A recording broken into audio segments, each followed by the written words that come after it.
ശ്രീനാരായണ ഗുരുരാദ്യാം ശിവലിംഗാര്യമധ്യമാം ശ്രീബോധാനന്ദപര്യന്താം വന്ദേ ഗുരുപരമ്പരാം. ശ്രീനാരായണ ഗുരു കൂട്ടായ്മയിലെ എല്ലാ മഹത് വ്യക്തിത്വങ്ങൾക്കും എൻ്റെ വിനീത നമസ്കാരം. ഞാൻ മനസ്സിലാക്കിയിട്ടുള്ള ചില കാര്യങ്ങൾ പ്രഭാഷണ രൂപേണ അവതരിപ്പിക്കുകയാണ്. ഈ ഗ്രൂപ്പിലുള്ള എല്ലാ സുമനസ്സുകളും സശ്രദ്ധം ശ്രവിക്കണമെന്ന് ഗുരുദേവനാമത്തിൽ അപേക്ഷിച്ചുകൊണ്ട് തുടക്കം കുറിക്കട്ടെ. SNDPയുടെ ഉദയം.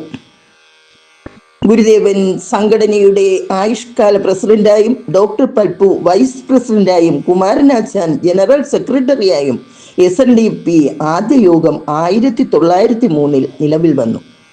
വളരെ ബൃഹത്തായ ആസൂത്രണ പരിപാടികളാണ് സാമൂഹ്യ പരിവർത്തനങ്ങളും പുരോഗതിയും ലക്ഷ്യമിട്ട് ചെയ്തു തീർക്കാനുണ്ടായിരുന്നത്. തൊട്ടുകൂടാത്തവർ തീണ്ടിക്കൂടാത്തവർ ദൃഷ്ടിയിൽപ്പെട്ടാൽ എന്തോഷമുള്ളോ എന്ന് മനുഷ്യനെ വകതിരിച്ചു മാറ്റി നിർത്തിയിരുന്ന ആ ഇരുണ്ട കാലഘട്ടത്തെ വെളിച്ചത്തിന്റെ വഴികളിലേക്ക് നയിക്കാൻ യുഗപ്രഭാവനായ സാക്ഷാൽ ഗുരുദേവൻ അങ്ങേയറ്റം പ്രയത്നിച്ചു കൊണ്ടേയിരുന്നു. യോഗത്തിന്റെ 1-ാം വാർഷികം 1079 മകരം 30-31 തീയതികളിലായി അരുവിപ്പുറത്ത് വച്ച് നടന്നു.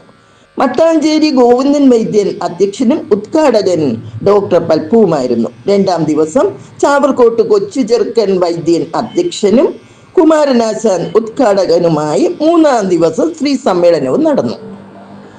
വാർഷിക യോഗത്തിലെ നിശ്ചയപ്രകാരം 1029 മേടം 31 വിവേകോദയം ദ്വിമാസിക ആരംഭിച്ചു. യോഗത്തിന്റെ പ്രവർത്തനങ്ങൾ കേരളമെമ്പാടും ചലനങ്ങൾ സൃഷ്ടിച്ചു. ക്ഷേത്ര പ്രവേശനാധികാരം, നന്നായി വസ്ത്രം ധരിക്കാനുള്ള അവകാശം, ക്ഷേത്രങ്ങളിൽ പൂജ ചെയ്യാൻ ഈഴവ പൂജാരികളുടെ അവകാശം, ജോലിയും വേതനവും കൃത്യമായി കിട്ടുന്നതിനുള്ള അവകാശം, സ്ത്രീ സ്വാതന്ത്ര്യങ്ങളും അവകാശങ്ങളും എന്നു വേണ്ട സമൂഹത്തിന് നിഷേധിക്കപ്പെട്ടിരുന്ന സകല അവകാശങ്ങളും സ്വാതന്ത്ര്യവും SNDP വഴി നേടിയെടുക്കുകയായിരുന്നു ലക്ഷ്യം. അഭിമാനവും ചാരിതാർത്ഥ്യവും പ്രതീക്ഷയും കാത്തുവെച്ച നാളുകൾ തിരസ്കൃതർ എന്ന് മുദ്രകുത്തി താഴ്ത്തപ്പെട്ടിരുന്ന ജനതയ്ക്കു ലഭിച്ച സൗഭാഗ്യമായിരുന്നു SNDPയുടെ പൂർവകാല പ്രവർത്തനങ്ങൾ. 2-ാമത്തെ യോഗം കൊല്ലത്ത് വച്ച് നടന്നു. വ്യാവസായിക കാർഷിക പ്രദർശനവും കലാ സാഹിത്യ മത്സരങ്ങളും 2-ാമത്തെ SNDP യോഗത്തിന്റെ പ്രത്യേകതകളായിരുന്നു. 3000-ലധികം പേർ പങ്കെടുത്ത ഈ യോഗത്തിൽ ഡോക്ടർ പൽപ്പു അഭിമാനപൂർവ്വം തലപ്പാവും അംഗവസ്ത്രവും ലോങ് കോട്ടും സൂട്ടും അണിഞ്ഞ് നന്നായി ഒരുങ്ങി വന്നിരുന്നു. ഈഴവ പ്രമാണികളൊക്കെ തന്നെ കസവും മുണ്ടും നേരിതും അണിഞ്ഞ് സന്നിഹിതരായി, സ്ത്രീകൾ മുണ്ടും നേരിതും റൗക്കയും അണിഞ്ഞ് ഉത്സാഹഭരിതരായി അണിനിരന്നു. പക്ഷേ ഉത്സാഹം നിരാശയിലേക്ക് കടക്കാൻ അധികം സമയം വേണ്ടി വന്നില്ല. നായർ പ്രമാണിമാർ ഈഴവ സ്ത്രീകളെ വസ്ത്രങ്ങൾ വലിച്ചു കീറി അവരെ മർദ്ദിച്ചു. വിദ്യാർത്ഥികളെ റോഡിലിട്ട് തല്ലിച്ചതച്ചു. കൊല്ലത്തും പരവൂരുമായിരുന്നു വർദ്ധിച്ച ലഹള ഉണ്ടായത്. പരവൂർ കേശവനാശാന്റെ പത്രാധിപത്യത്തിൽ തുടങ്ങിയിരുന്ന സുജനനന്ദിനി പത്ര ഓഫീസും കേരളഭൂഷണം പ്രസ്സും ലഹളക്കാർ തീയിട്ട് നശിപ്പിച്ചു. കാർത്തികപ്പള്ളി മുതൽ മയ്യനാട്ട് വരെ ലഹള ബാധിച്ചു. ഡോക്ടർ പൽപ്പു അപ്പോൾ കമ്പി മുഖാന്തരം മദ്രാസ് പത്രങ്ങൾക്ക് വിവരം ധരിപ്പിച്ചു കൊണ്ടിരുന്നു. നായർ ചട്ടമ്പിമാരുടെ ഹീനകൃത്യങ്ങളെ അപലപിച്ചും ഉദ്യോഗസ്ഥന്മാരുടെ പക്ഷപാതപരമായ പെരുമാറ്റത്തെ തുറന്നുകാട്ടിയും മദ്രാസ് പത്രങ്ങൾ വാർത്തകൾ വിശദമായി റിപ്പോർട്ട് ചെയ്തുകൊണ്ടിരുന്നു. നിവൃത്തിയില്ലാതെ വന്നപ്പോൾ അന്നത്തെ ദിവാൻസ് TP മാധവറാവു കൊല്ലത്തെത്തി കേശവനാശാനെയും കുമാരനാശാനെയും മറ്റു പ്രമാണികളെയും വിളിച്ച് പ്രശ്നം ചർച്ച ചെയ്തു. SNDP യോഗത്തിന്റെ അവിരാമമായ പ്രവർത്തനങ്ങളും സാമൂഹ്യ പരിവർത്തനങ്ങളും ജീവിത നിലവാരത്തിൽ വന്ന മാറ്റങ്ങളും പരിഗണിച്ച് ശ്രീമൂലം പ്രജാസഭയിൽ SNDP യോഗത്തിൽ നിന്ന് ഒരാൾക്ക് അംഗത്വം അനുവദിക്കപ്പെട്ടു. ശ്രീമൂലം പ്രജാസഭയിലെ ആദ്യത്തെ ഈഴവ പ്രതിനിധിയായി SNDP യോഗം ജനറൽ സെക്രട്ടറി കുമാരനാശാനെ അങ്ങനെ തിരഞ്ഞെടുക്കപ്പെട്ടു. ഈഴവ സമുദായത്തിന്റെ അവകാശങ്ങളും സ്വാതന്ത്ര്യങ്ങളും നിയമവ്യവസ്ഥകളും നിലവിൽ വന്നതോടൊപ്പം താഴേക്കിടയിലുള്ള ആൾക്കാർക്കും സ്വാതന്ത്ര്യവും അവകാശവും അതോടൊപ്പം അനുവദിച്ചു കിട്ടി. മയ്യനാട് ദാമോദരന്റെ ഗുരുദേവ ചരിത്രത്തിൽ SNDP യോഗം പ്രസംഗത്തെക്കുറിച്ച് ഇങ്ങനെ പറയുന്നു. കൊല്ലവർഷം 1080 മേടത്തിലെ യോഗത്തിൽ SNDP പ്രചരണാർത്ഥം പ്രാസംഗികർ പ്രസംഗിക്കുമ്പോൾ സ്വാമി തൃപാദങ്ങൾ എഴുതി കൊടുത്ത മതം, സദാചാരം, വിദ്യാഭ്യാസം, വ്യവസായം ഇവയായിരിക്കണം മുഖ്യമായി പ്രസംഗിക്കേണ്ടത്. മതം അന്ധവിശ്വാസങ്ങളെയും ദുർദേവത ആരാധനകളെയും മൃഗബലി, ഹിംസ മുതലായവയും അമംഗളാചാരങ്ങളെയും നിരോധിക്കപ്പെടലാകുന്നു. സദാചാരം ശുദ്ധ ദൈവങ്ങളെ ആരാധിക്കുക വഴി ദുരാചാരം, പ്രേത, പിശാചുക്കൾ, പേടി, മറ്റു സ്വഭാവ ദൂഷ്യങ്ങൾ എന്നിവ ഒഴിവാകും. ദ്രാവിഡ ദൈവങ്ങളെ മാറ്റി ശുദ്ധ ദൈവങ്ങളെ പ്രതിഷ്ഠിക്കുവാൻ പ്രേരിപ്പിക്കണം. അതായത് ശിവൻ, വിഷ്ണു, സുബ്രഹ്മണ്യൻ, ഗണപതി, ലക്ഷ്മി ദേവി. സത്യം, ശുചിത്വം, സ്നേഹം, ധർമ്മം, ഐക്യമത്വം ഇവ പ്രചരിപ്പിക്കണം. പുതിയ പുതിയ ക്ഷേത്രങ്ങൾ സ്ഥാപിച്ച് പ്രപഞ്ചശക്തിയെ ഉണർത്തണം. വിദ്യാഭ്യാസം സ്ത്രീ പുരുഷ ഭേദമന്യേ എല്ലാവർക്കും വിദ്യാഭ്യാസം നേടേണ്ട ആവശ്യകത ബോധ്യപ്പെടുത്തണം.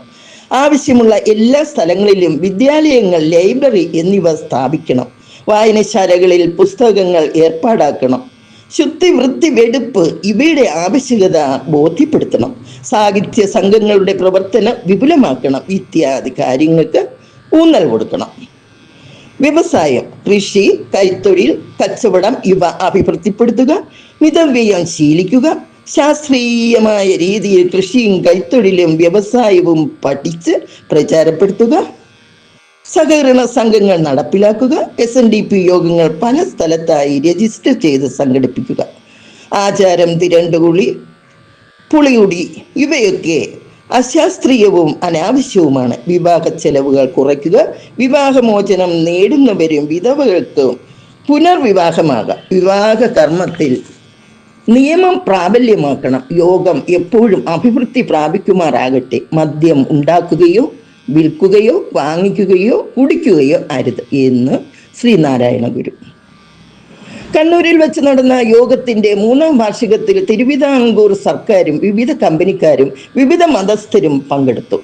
മദ്രാസ് ഗവൺമെന്റിന്റെ പ്രത്യേക പ്രതിനിധിയായ കാസ്റ്റൽ സ്റ്റുവർട്ട് സാഹിബാണ് പ്രദർശനം ആദ്യം ഉദ്ഘാടനം ചെയ്തത്.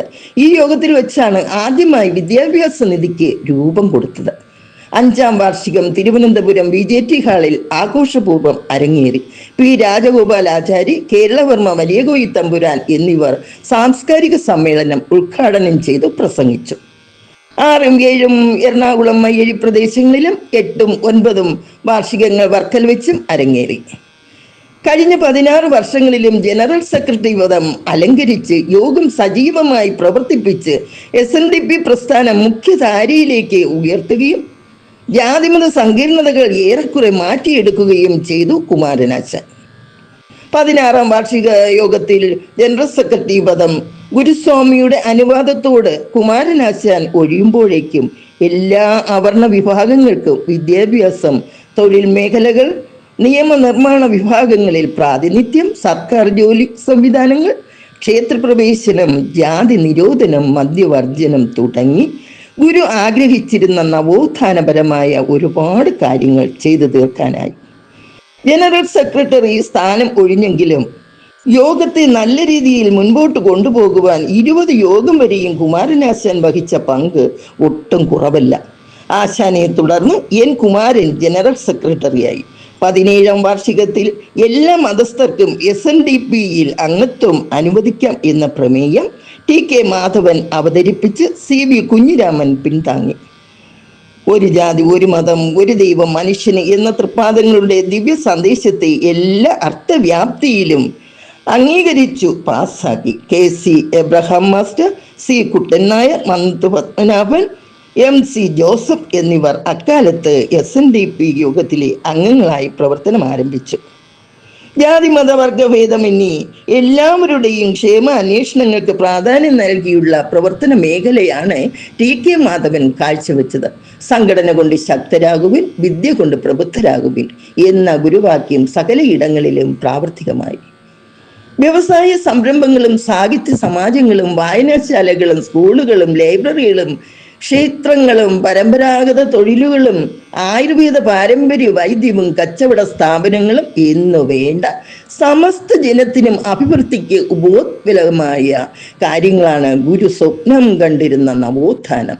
എല്ലാവരുടെയും, അതായത് ജാതി മത ഭേദമന്യേയുള്ള പുരോഗമന കർമ്മ പദ്ധതികളാണ് ഗുരു വിഭാവനം ചെയ്തത്.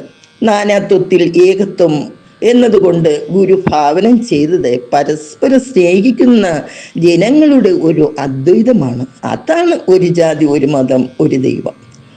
ആലുവയിലെ സർവമത സമ്മേളനം തന്നെ അതിനുദാഹരണമാണ്. എല്ലാ മതങ്ങളുടെയും സാരാംശം ഒന്നു തന്നെയാണെന്നും മാനവിക നന്മയാണ് എല്ലാ മതങ്ങളുടെയും അന്തിമ ലക്ഷ്യമെന്നും അദ്ദേഹം ആശങ്കയ്ക്കിടയില്ലാത്ത വിധം സമർത്ഥിച്ചു. മതമേതായാലും മനുഷ്യൻ നന്നായാൽ മതിയെന്നും മതം എന്നാൽ മനുഷ്യമതം എന്ന സനാതന ധർമ്മമതം മാത്രമായിരിക്കണമെന്നും അദ്ദേഹം ഉദ്ബോധിപ്പിച്ചു.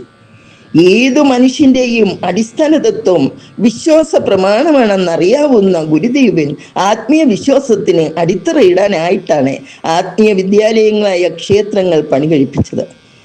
ഇവിടെ ദൈവവും മനുഷ്യനും ഒരാളിൽ തന്നെ കുടികൊള്ളുന്നു എന്ന ആത്മീയ തത്വവും ചില ക്ഷേത്രങ്ങളിലെ കണ്ണാടി ദീപപ്രതിഷ്ഠകൾ കൊണ്ട് ഗുരു വ്യക്തമാക്കി. കളവങ്കോടത്തെയും ഉല്ലില ഓങ്കാരേശ്വര ക്ഷേത്രത്തിലെയും കണ്ണാടി പ്രതിഷ്ഠകൾ അഹം ബ്രഹ്മാസ്മിയും തത്വമസിയും ഇത് തന്നെയാണ് അർത്ഥമാക്കുന്നത്. കണ്ണാടിയിൽ പ്രപഞ്ചത്തെ പ്രതിഫലിപ്പിച്ച് ആത്മീയതയുടെ യഥാർത്ഥ മുഖം എന്താണെന്ന് കാണിച്ചു കൊടുത്ത് നിരാകരനും നിർവികാരനും നിരുപവനുമായ ഈശ്വരൻ സ്വന്തം ഹൃദയത്തിനുള്ളിൽ തന്നെ കുടികൊള്ളുന്നു എന്ന യഥാർത്ഥ സത്യം സാമാന്യ ജനത്തിന് വ്യക്തമാക്കി കൊടുക്കുകയായിരുന്നു ഗുരുദേവൻ ചെയ്തത്. എങ്കിലും ശിവാനന്ദലഹരി ആവോളം നുകർന്ന ശിവനെയും സുബ്രഹ്മണ്യനെയും ദേവിയെയും ഗണപതിയെയും ഒക്കെ എല്ലാവരുടെയും ആത്മീയ സംതൃപ്തിക്ക് വേണ്ടി ഗുരുദേവൻ പ്രതിഷ്ഠിച്ചു. ക്ഷേത്ര പ്രതിഷ്ഠകളിലൂടെ, വിദ്യാലയങ്ങളിലൂടെ, ആത്മവിശ്വാസത്തിലൂടെ, അറിവിലൂടെ, പ്രപഞ്ച ശക്തിയിലൂടെ കേരള ജനതയെ കേരളമെന്ന പ്രാന്താലയത്തിൽ നിന്നും രക്ഷിക്കുകയായിരുന്നു ഗുരുദേവൻ. ദൈവദേശകത്തിലേക്കുള്ള ചവിട്ടുപടിയും അത് തന്നെ. നീയല്ലോ സൃഷ്ടിയും സ്രഷ്ടാവായതും സൃഷ്ടിജാലവും, നീയല്ലോ ദൈവമേ സൃഷ്ടിക്കുള്ള സാമഗ്രിയായതും. പ്രപഞ്ച ശക്തിയാകുന്ന ഏകദൈവത്തിന്റെ അദ്വൈത പൊരുളാണിത്. ശ്രീബുദ്ധന്റെ പഞ്ചശുദ്ധിയും ക്രിസ്തുദേവന്റെ സ്നേഹ ശുശ്രൂഷകളും നബിയുടെ ദാനശീലവും ഹിന്ദുവിന്റെ ആത്മീയതയും കാറൽ മാർക്സിന്റെ നവ്യലോകവും ഗാന്ധിജിയുടെ സത്യ അന്വേഷണവും കോർത്തിണക്കി ക്രോഡീകരിച്ചെടുത്ത ലോക മാനവികതയാണ് ഗുരുദേവൻ ലക്ഷ്യമിട്ടത്. നമുക്ക് മതമില്ല, നമ്മുടെ മതം മനുഷ്യമതം, നമ്മുടെ ജാതി മനുഷ്യജാതി, മാനവിക നന്മയാണ് നമ്മുടെ ലക്ഷ്യം. സർവമത സാരവും ഏകം എന്നതാണ് ഗുരുവിന്റെ മതദർശനത്തിന്റെ സാർവലൗകിക സന്ദേശം. മതമേതായാലും മനുഷ്യൻ നന്നായാൽ മതി എന്ന സമാന വാക്യത്തിലൂടെ മനുഷ്യ നന്മയുടെ പൊരുൾ ഗുരു വ്യക്തമാക്കുന്നു. നമ്മുടെ മനസ്സിൽ ഉദിക്കേണ്ട മാനുഷിക പരിഗണന എന്ന സത്കർമ്മം ഗുരുവിലൂടെ ഇങ്ങനെ അവനവൻ ആത്മസുഖത്തിനാചരിക്കുന്ന അപരന് സുഖത്തിനായി വരയണം എന്ന കരുതലാണ് ഓരോ മനസ്സിലെയും അഹന്തയെ ശമിപ്പിക്കാൻ ദൈവദശകത്തിലൂടെ ഗുരു ഉദ്ബോധനം ചെയ്തത്. ജയിക്കുക മഹാദേവ ദീനാവന പരായണ, ജയിക്കുക ചിദാനന്ദ ദയാസിന്ധോ, ജയിക്കുക ഭഗവാനെ അങ്ങ് ജയിക്കുക. അങ്ങയുടെ നാമം സദാ പാരായണം ചെയ്യുന്നതിലൂടെ മനസ്സിലുള്ള അഹംഭാവം നശിക്കട്ടെ, മനസ്സിൽ നന്മ പ്രകാശിക്കട്ടെ. അറിവാണ് ഈശ്വരൻ, അറിവിലൂടെ നിത്യ ചൈതന്യമായി ഈശ്വരൻ പ്രശോഭിക്കട്ടെ. അന്ധകാരത്തെ അകറ്റി ആത്മബോധത്തിന്റെ ദീപ്തമായ പ്രകാശത്തെ പ്രതിധ്വനിപ്പിക്കട്ടെ. നാം കാണുന്നതും കേൾക്കുന്നതും അറിയുന്നതും അനുഭവിക്കുന്നതും എല്ലാം ഈശ്വരനാംശമായ അറിവ് തന്നെയാണ്. അറിയപ്പെടും ഇത് വേറല്ല, അറിവായിടും തിരഞ്ഞിടും നേരം, അറിവിതിലൊന്നായി അതുകൊണ്ട് അറിവല്ലാതെങ്ങുമില്ല വേറൊന്നും. നമ്മുടെ മനസ്സിൽ തന്നെ കുടിയിരിക്കുന്ന ആത്മജ്ഞാനം എന്ന അറിവാകുന്ന ഈശ്വരനെ തിരിച്ചറിയാതെ പോവുകയാണ് നാം എല്ലാവരും. ഗുരുദേവന്റെ കൃതികളെല്ലാം തന്നെ മാനവിക നന്മയുടെ സത്യദർശനങ്ങളാണ്, ജീവന്റെ അന്തർധാരയാണ്, ചൈതന്യത്തിന്റെ ആത്മാവിഷ്കരണമാണ്. ഈശ്വരൻ എന്ന സർവവ്യാപിയായ പൊരുളിന്റെ മാഹാത്മ്യമാണ്. നമ്മളിൽ ഓരോരുത്തരിലും കുടിയിരിക്കുന്ന ഈശ്വര അനുഭൂതി അത് നാം തിരിച്ചറിയുന്നില്ലെന്ന് മാത്രം. ഓം തത്സത് ശ്രീനാരായണ ഗുരുവർപ്പണമസ്തു.